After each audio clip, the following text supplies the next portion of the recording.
This is lecture number second of redox reaction. और इस part में हम पहले तो सीखेंगे कि कैसे हम एक रिएक्शन को बैलेंस करते हैं बेसिक मीडियम में, क्योंकि लास्ट लेक्चर में हम लोगों ने सीखा था कि एसिडिक मीडियम में कैसे एक रिएक्शन को बैलेंस करते हैं। तो इस पार्ट में पहले सीखेंगे कि बेसिक मीडियम में कैसे बैलेंस करते हैं।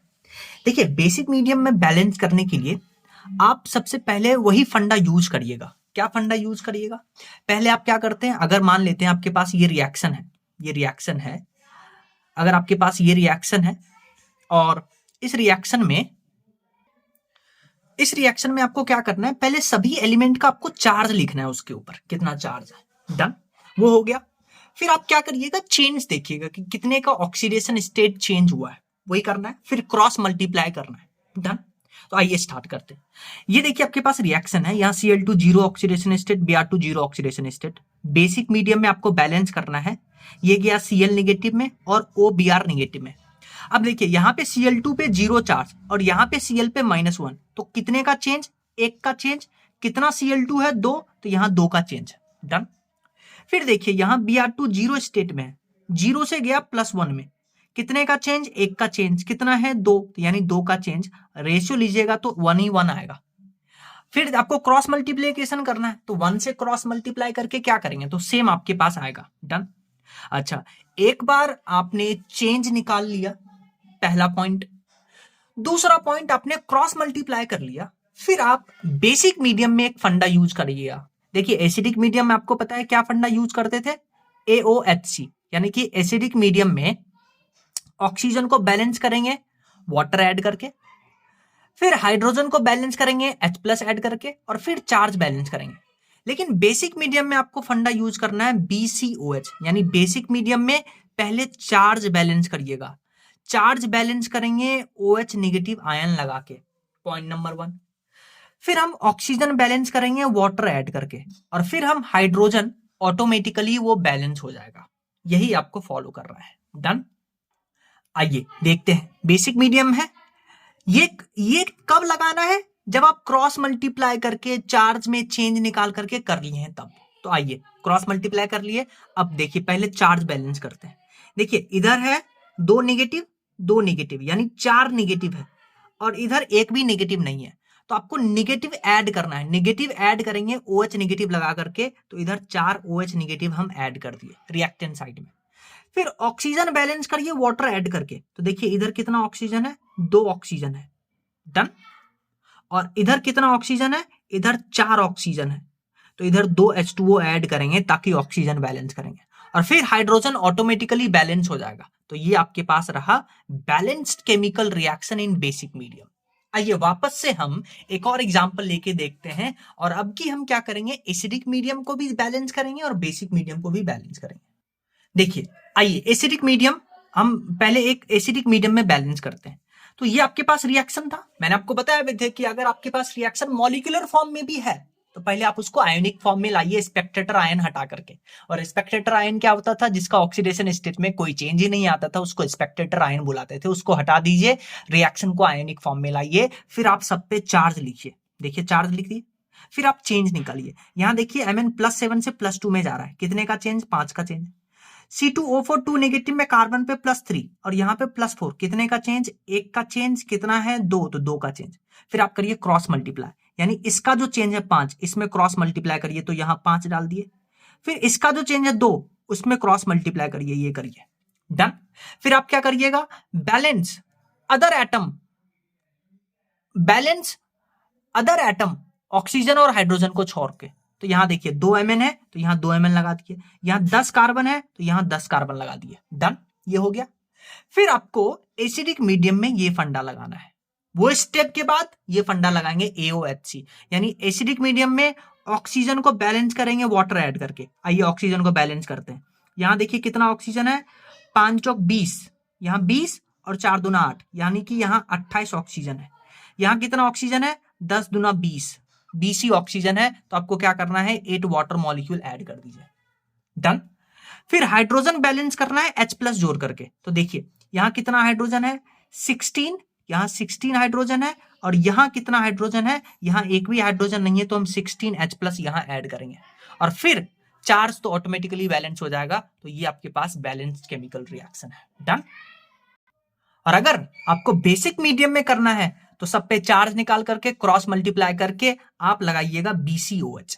एसिडिक मीडियम में AOHC, बेसिक मीडियम में BCOH, यानी बेसिक मीडियम में पहले चार्ज बैलेंस करेंगे OH नेगेटिव आयन जोड़ करके, फिर ऑक्सीजन बैलेंस करेंगे H2O ऐड करके, फिर हाइड्रोजन ऑटोमेटिकली बैलेंस हो जाएगा। आइए नेक्स्ट क्वेश्चन देखिए। नेक्स्ट क्वेश्चन है आपके पास, देखिए क्या है। Acid plus MnO4 negative gives SO4 negative MnO2। पहले क्या करना है, सब पे चार्ज लिखिए। इस पे 0 चार्ज, इस पे +7, इस पे +6, इस पे +4। फिर आप निकालिए कितना का चेंज। यहां 0 से +6 में गया, कितने का चेंज, 6 का चेंज, और कितना है 8, यानी कि कितना चेंज हुआ, 48 का चेंज। फिर यहां Mn +7 से +4 गया, कितने का चेंज, 3 का चेंज, एक ही है तो 3 का चेंज। अब आप देखिए रेशियो लीजिए तो आ गया 16:1। 16:1 आया तो 16 को इसमें मल्टीप्लाई करिए, 1 को इसमें मल्टीप्लाई करिए। तो देखिए 16 को इसमें मल्टीप्लाई करिए, 1 को इसमें मल्टीप्लाई। डन कर लिए। अब नेक्स्ट क्या करना है, नेक्स्ट आपको करना है ऑक्सीजन हाइड्रोजन छोड़ करके एलिमेंट बैलेंस करिए। तो इधर 8 सल्फर है तो इधर हम 8 लगा दिए, 16 Mn है तो इधर हम 16 लगा दिए। डन। फिर बेसिक मीडियम में है रिएक्शन तो आप क्या फंडा यूज करिएगा, BCOH, यानी बेसिक मीडियम में पहले हम चार्ज बैलेंस करेंगे OH नेगेटिव आयन जोड़ करके। आइए चार्ज निकालते हैं। इधर देखिए 16 नेगेटिव है, 16 क्या है, नेगेटिव है। इधर कितना है, 16 नेगेटिव है, यानी कि नेगेटिव चार्ज सेम है तो हम H+ OH negative ion add नहीं करेंगे। फिर आइए ऑक्सीजन, ऑक्सीजन बैलेंस करेंगे वाटर ऐड करके। इधर कितना ऑक्सीजन है, 16 चौका 64 ऑक्सीजन है। इधर कितना है, 8 चौक 32 और 16 दूनी 32, यानी कि ऑक्सीजन भी बैलेंस है तो हम वाटर भी ऐड नहीं करेंगे। फिर हाइड्रोजन ऑटोमेटिकली बैलेंस हो जाएगा, हाइड्रोजन है ही नहीं तो ये आपके पास बैलेंस्ड केमिकल रिएक्शन है। क्वेश्चन आपको ऐसे ही सॉल्व करना है। नेक्स्ट एक बहुत इंपॉर्टेंट कॉन्सेप्ट है कि हम एक डिस्प्रोपोर्शनल रिएक्शन को कैसे बैलेंस करते हैं वो सीखने वाले हैं। देखिए बेसिक मीडियम में बैलेंस कर लिए, एसिडिक मीडियम में। अब एक डिस्प्रोपोर्शनल रिएक्शन को कैसे बैलेंस करते हैं वही हम यहां सीखेंगे। पहले तो आपको पता होना चाहिए कि डिस्प्रोपोर्शनल रिएक्शन क्या होता है। मैंने आपको बताया भी था कि अगर एक ही एलिमेंट का ऑक्सीडेशन नंबर डिक्रीज हो, इंक्रीज हो, वो रिएक्शन डिस्प्रोपोर्शनल रिएक्शन कहलाता है। जैसे एक एग्जांपल है P4 plus OH negative gives PH3H2PO2। तो यहां देखिए जो फॉस्फोरस है वो 0 में है, एक बार 0 से -3 में गया और एक बार 0 से +1 में गया, यानी ऑक्सीडेशन नंबर डिक्रीज भी किया, ऑक्सीडेशन नंबर इंक्रीज भी किया। इस रिएक्शन को हम डिस्प्रोपोर्शनल रिएक्शन कहेंगे। अब इसको कैसे बैलेंस करेंगे यही हमें सीखना है। डन। आइए सीखते हैं। देखिए डिस्प्रोपोर्शनल रिएक्शन को बैलेंस करने का एक तरीका, एक ट्रिक आप फॉलो करिएगा। क्या ट्रिक फॉलो करिएगा, जिस एलिमेंट का डिस्प्रोपोर्शनल हो रहा है उसको आप 2 बार लिखिएगा। डन। कितने बार लिखिएगा, 2 बार लिखिएगा। लिख दिए तो देखिए P4 2 बार, 0 और 0, इस अभी 3 को भूल जाइए। डन। फिर आप देखिएगा कि एक बार 0 से वो -3 में गया फॉस्फोरस, कितने का चेंज, 3 का चेंज, और कितना है 4, यानी 12 का चेंज।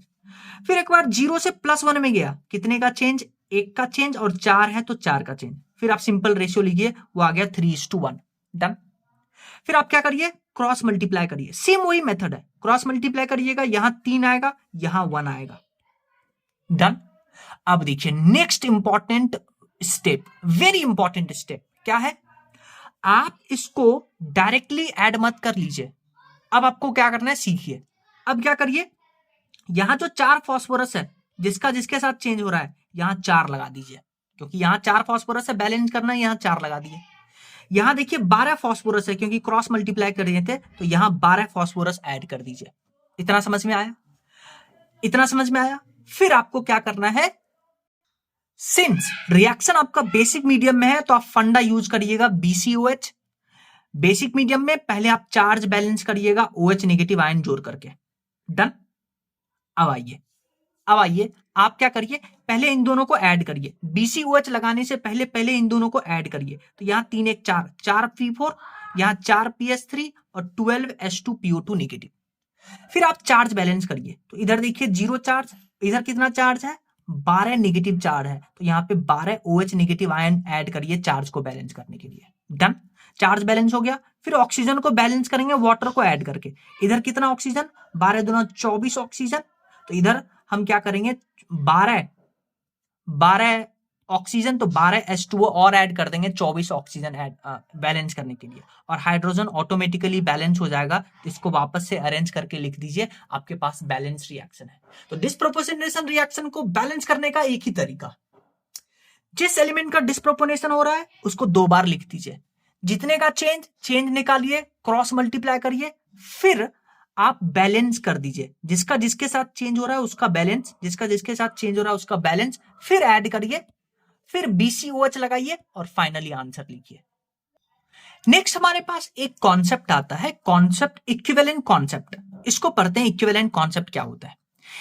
देखिए आपको पता है इक्विवेलेंट मास जो आप लिखते हैं वो लिखते हैं molecular weight upon n factor. Directly ये फॉर्मूला आपको याद होना चाहिए कि इक्विवेलेंट वेट या equivalent mass equal to molecular weight upon n factor. Done. अच्छा ध्यान से देखिए, नंबर ऑफ इक्विवेलेंट बोल दीजिए या नंबर ऑफ ग्राम इक्विवेलेंट बोल दीजिए, दोनों का सेम ही नाम है। इसका फॉर्मूला होता है given mass upon equivalent mass. Done. अच्छा इक्विवेलेंट मास का ये फॉर्मूला रखिएगा तो आपके पास आ जाएगा mass upon molecular weight into n factor, और मास अपॉन मॉलिक्यूलर वेट को लिखते हैं मोल, तो नंबर ऑफ ग्राम इक्विवेलेंट का पहला इंपॉर्टेंट फॉर्मूला आ गया mole into valency factor, most used formula. Done. अच्छा ध्यान से सुनिए, आप मोलैरिटी को लिखते हैं मोल अपॉन वॉल्यूम, तो क्या आप मोल को लिख सकते हैं मोलैरिटी इंटू वॉल्यूम, तो मोल के जगह पे लिख दिए molarity into volume, volume of solution in litre. तो नंबर ऑफ ग्राम इक्विवेलेंट का दूसरा formula molarity into volume into n factor. Done. अब ध्यान से देखिए, मोलैरिटी इंटू एन फैक्टर को हम नॉर्मेलिटी लिखते हैं, तो नंबर ऑफ ग्राम इक्विवेलेंट का तीसरा formula normality into volume of solution in litre, very important. अच्छा नॉर्मेलिटी को क्या लिखते हैं, number of gram equivalent into volume into litre, तो यहां से नंबर ऑफ ग्राम इक्विवेलेंट का एक और फॉर्मूला आ गया normality into volume into litre, और नॉर्मेलिटी होता है मोल इंटू वैलेंसी फैक्टर। अब देखिए इन सब फॉर्मूला में कहीं ना कहीं एक जिक्र आ रहा है एन फैक्टर का। अब आपको पता है अलग अलग सब्सटेंस का एन फैक्टर अलग अलग तरीके से कैलकुलेट करते हैं, तो आइए अब सीखते हैं कि कैसे अलग अलग कंपाउंड का एन फैक्टर हम कैलकुलेट करते हैं। सबसे पहले हम बात करेंगे कि एक आयन का एन फैक्टर कैसे कैलकुलेट करते हैं। अगर आपके पास आयन है तो आयन के ऊपर जितना भी चार्ज है वही उसका एन फैक्टर होता है। जैसे Al3+ इसका एन फैक्टर 3, O2 नेगेटिव इसका एन फैक्टर 2, यानी कि आयंस के लिए number of n factor is equal to magnitude of charge. फिर आप बात करिए सॉल्ट के ऊपर। सॉल्ट जैसे एक एग्जांपल लीजिए NaCl, तो सॉल्ट में क्या करना है, या तो आप कैटाइन देखिए या आप एनाइन देखिए, तो जितना कैटाइन के ऊपर चार्ज वही उसका पूरे सॉल्ट का एन फैक्टर, या तो आप एनाइन देख लीजिए, जितना एनाइन का चार्ज वही पूरे सॉल्ट का एन फैक्टर। यहां पे देखिए Na+ है तो यहां पे एक ही कैटाइन है, तो पूरे सॉल्ट NaCl का एन फैक्टर हो जाएगा 1। जैसे MgCl2, Mg पे है +2 चार्ज, तो या तो कैटाइन देखिए या एनाइन देखिए, तो यहां Mg+2 चार्ज है तो पूरे MgCl2 का एन फैक्टर हो जाएगा 2। तो या तो सॉल्ट में आप एनाइन देखिए या कैटाइन देखिए, तो जितना कैटाइन पे चार्ज होगा वही पूरे सॉल्ट का एन फैक्टर होगा। नेक्स्ट हम बात करते हैं एसिड का एन फैक्टर। आपको पता है एसिड के एन फैक्टर बेसिसिटी से देखते हैं। बेसिसिटी मतलब एक एसिड कितना H+ आयन डोनेट कर सकता है वही उसका बेसिसिटी होता है। जैसे अगर एक एसिड एक ही H+ डोनेट करता है तो उसको मोनोबेसिक एसिड कहते हैं। जैसे एग्जांपल देख लीजिए HCl, HBr, HI, HClO4, HNO3, H3PO2, H3BO3। Done. अच्छा di basic H2S, H2CO3, H2C2O4, H2SO4 इसका एन फैक्टर 2 होता है। अच्छा ये एक इंपॉर्टेंट याद रखिएगा कि H3PO2 का बेसिसिटी 1 यानी कि एन फैक्टर 1, H3PO3 का 2, H3PO4 का 3। इसको कैसे करते हैं, आप P डबल बॉन्ड O लगा करके फिर आप चेक करिए कि जितना OH बॉन्ड बनेगा उतना वो OH H+ आयन देगा। डन। अच्छा ध्यान से देखिए, ये जो हम बोल रहे हैं कि जैसे H2SO4 का एन फैक्टर 2 है तो ये फिक्स्ड नहीं है, एन फैक्टर वेरिएबल होता है, वो अकॉर्डिंग टू रिएक्शन देखते हैं। अब कैसे इसको प्रूव करिए, आप मान लीजिए NaOH का रिएक्शन करवा रहे हैं H2SO4, बना आपके पास NaHSO4 साथ में वाटर। तो देखिए यहां जो है ये जो एसिड है वो एक ही H+ डोनेट कर रहा है, तो यहां हम H2SO4 का एन फैक्टर 1 लेंगे।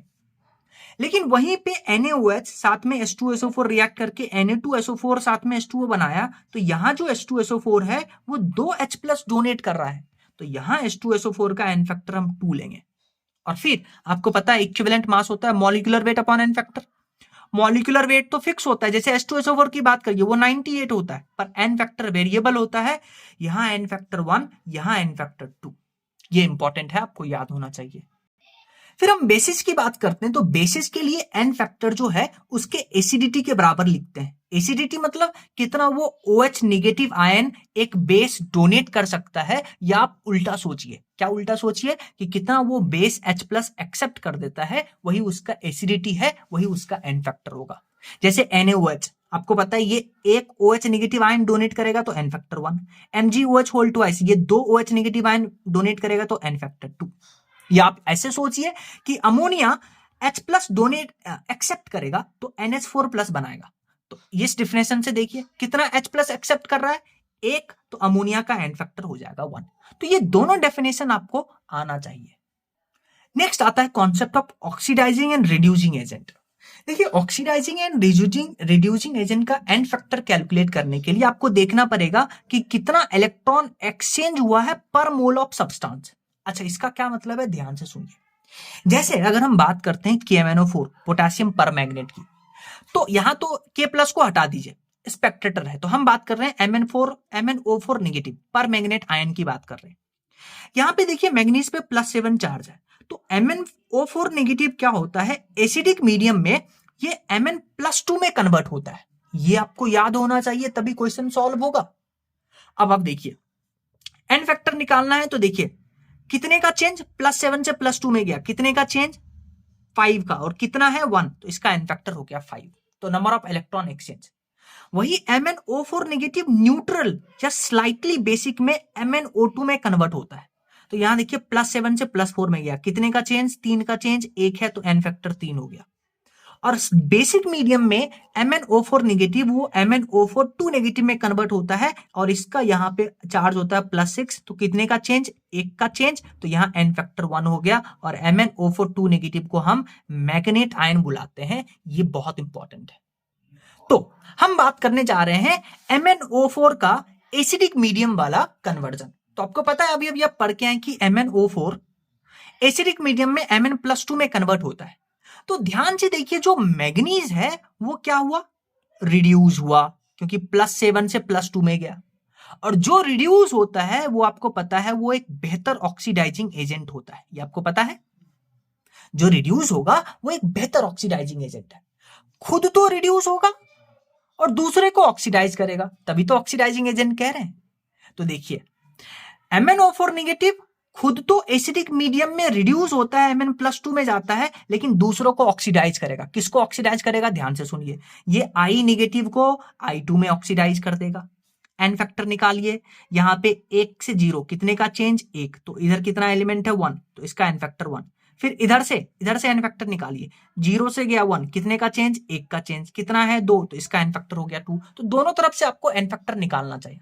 फिर Fe+2 को Fe+3 में ऑक्सीडाइज कर देता है, तो यहां देखिए कितने का चेंज, 1 का चेंज, 1 आयरन है तो एन फैक्टर 1, कितने का चेंज, 1 का चेंज, 1 का आयरन है तो एन फैक्टर 1। और ये क्या करता है, C2O4 नेगेटिव यानी ऑक्सिलेट आयन को ऑक्सीडाइज कर देता है CO2 में। कौन, हाँ, MnO4 नेगेटिव एसिडिक मीडियम में खुद तो रिड्यूस होगा, ऑक्सिलेट आयन को CO2 में ऑक्सीडाइज कर देगा। एन फैक्टर निकालिए, यहां +3 यहां +4, कितने का चेंज, 1 का, कितना है 2, तो इसका एन फैक्टर हो गया 2।